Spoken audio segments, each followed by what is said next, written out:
On the final fireworks night here at Big Rock Stadium, it was the Morehead City Marlins who provided their own fireworks in a 19-9 win over the Greenville Gnomes.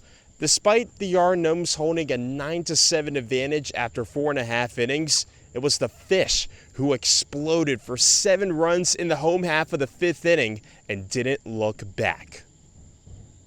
Yeah, obviously, we hit the ball out of the ballpark tonight, which we have been doing lately, but something we hadn't been doing lately has been situational hitting.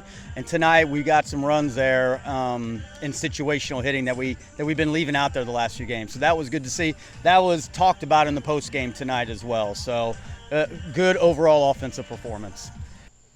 Morehead City has now plated double-digit runs in each of its 4 wins against Greenville this season.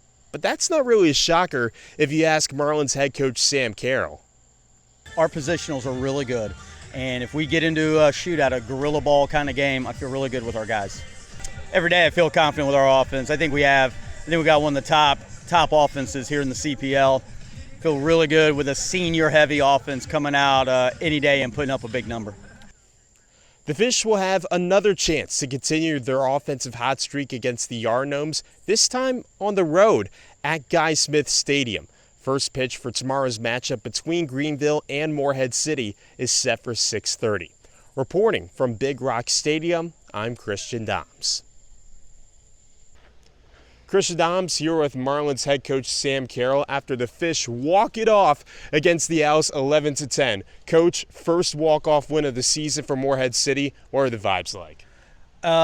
Great. You know, we have gradually have improved our baseball. You know, we got a heck of a lineup. We've come back in some of these wins, which has been nice. You know, we've had some rocking chair wins early on in the year, but now it's nice to start getting a streak going here with some close wins. Yeah, and through that final 10th inning, because it was pretty wild, Forest City, they score 4 runs in the top frame. So being down in that position, a similar situation to what you guys have faced last week. So what were you telling your players going into that final bottom of the 10th? We're going to swing it. And so, you know, Nate Anderson gets on base there with the, with the infield hit, and that kind of got things rolling there. And our guys, Chase Bloomer almost sent one out of here. You know, it was we really squared the ball up well, and then of course the big hit by Donahue there at the end, that was great. You know, Stanley had a good hit. You know, Surse, it's been wild. I got to go back and watch the tape. It was a wild inning for sure. And then also consistent production from the 6 through 7, 8 batters. How big is that for your offense to have that sort of production from the guys hitting lower in the order? It's a bastard lineup, man. I mean, we really get after it. I don't know if I can say that. I apologize. You may want to edit that. But it's a heck of a lineup that we have out there, 1 through 9. And even the guys we brought off the bench, you know, they were ready to swing it. And we're really tough. Our lineup 1 through 9, you could probably say 1 through 12, 1 through 13, because of the guys on the bench, is really good. And now, you know, on a 5-game winning streak your team is after losing the previous 4. What has been the biggest improvements you've seen from this group in that time frame? Playing cleaner in the field, even pitching better. Now, granted, we had some lapses here tonight on the mound, but, Surse came out and really opened the game well. And, we've just been playing better brand of baseball overall. Coach, congrats on the win. Thanks so much for your time. I got to go back and look. At a point in the CPL season where it's sink or swim, the Morehead City Marlins are sinking pretty fast. Another tough loss to the Tri-City Chili Peppers 6-5, and we're here to break it down on the Marlins post-game show. Christian Dahms alongside Lance Williams and Trey Keenis. Now Morehead City has lost 7 of its last 8 games, and Lance, the offense did come to show up again tonight for Morehead City. 10 hits as a team, but once again, the wheels just fell off towards the end of the game. Yeah, they did. That go-ahead run scored by Tri-City. I mean, Keaton Ray, that guy was brilliant today. He had, 3 hits? He's now on a 7-game hitting streak. This is a Tri-City team that came into this game with the worst record in the CPL, but that's not because of Keaton Ray, the all-star outfielder. I get it, he was the DH today, but he was swinging everything out of that bat. Hit a home run in the second inning, had the base hit in the 9th. He stole second, showed off the wheels, and him stealing second was enough for him to get brought in by the catcher Cooper Clapp. So Keaton Ray was the difference maker for Tri-City, and then for Morehead City, they left the bases loaded once. They left 2 on there in the back end of that game as well. Just not enough despite out-hitting Tri-City. Despite the 5 runners left on base across those final 2 innings, there still were a couple of players for Morehead City who really stepped it up on the offensive end, Trey. You look to a guy like Logan Lau, the shortstop, going 3 of 3 from the plate. His 3rd game this season with 3 or more hits. Ronan Donahue as well, 3 or 4 from the plate. And then Jaden Novak slugging his first home run of the season. This is a Morehead City group that still is getting consistent production through its 1 through 9 guys. Yeah, I think that's the frustrating thing about tonight's ball game, Chris. You mentioned Lau with his third game of the summer with 3 or more hits. You talk about Donahue going 3 for 4 tonight. His first game of the summer with 3 hits in a ball game, and then Jaden Novak obviously with the solo shot. Unfortunately for tonight, it just wasn't enough.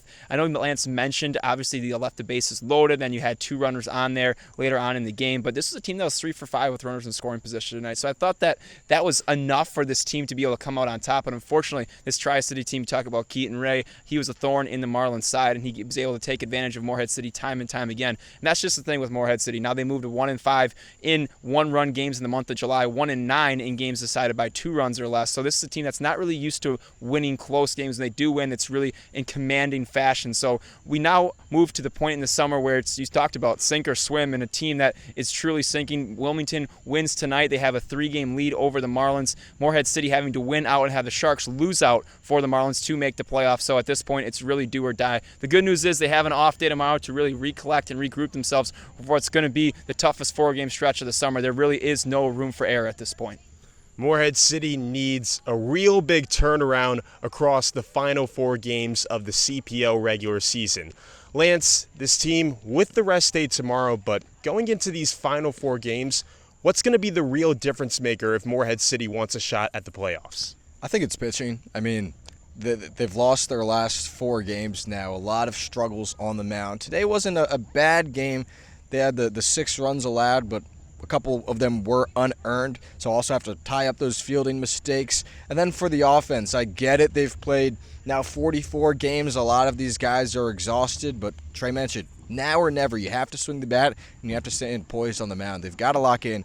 And 2 games against Wilson as well. The second-ranked team, or the second-place team in the East Division, the Marlins, 1-3 against the Tops this season, a team that has outmatched them more times than not. Should be a tough task, but a task that the Marlins need to complete if they want to make it back to the postseason. Morehead City in danger of missing the playoffs in back-to-back seasons for the first time since 2015, but a chance for the Marlins to get back in the win column against the Tops on Wednesday. First pitch from the Rock is scheduled for 6:30. The final Motorboaters game of the 2025 season as well. Last time we might see one of Morehead City break out the 3 alter egos. Myself and Lance will have the call for you on Flow Sports. Make sure to tune into that, as well as following our social media accounts. That's at MHC Marlins on both Instagram and Twitter. But for now, signing off from The Rock, I'm Christian Dahms alongside Lance Williams and Trey Keenis. The Fish lose it to the Chili Peppers 6-5.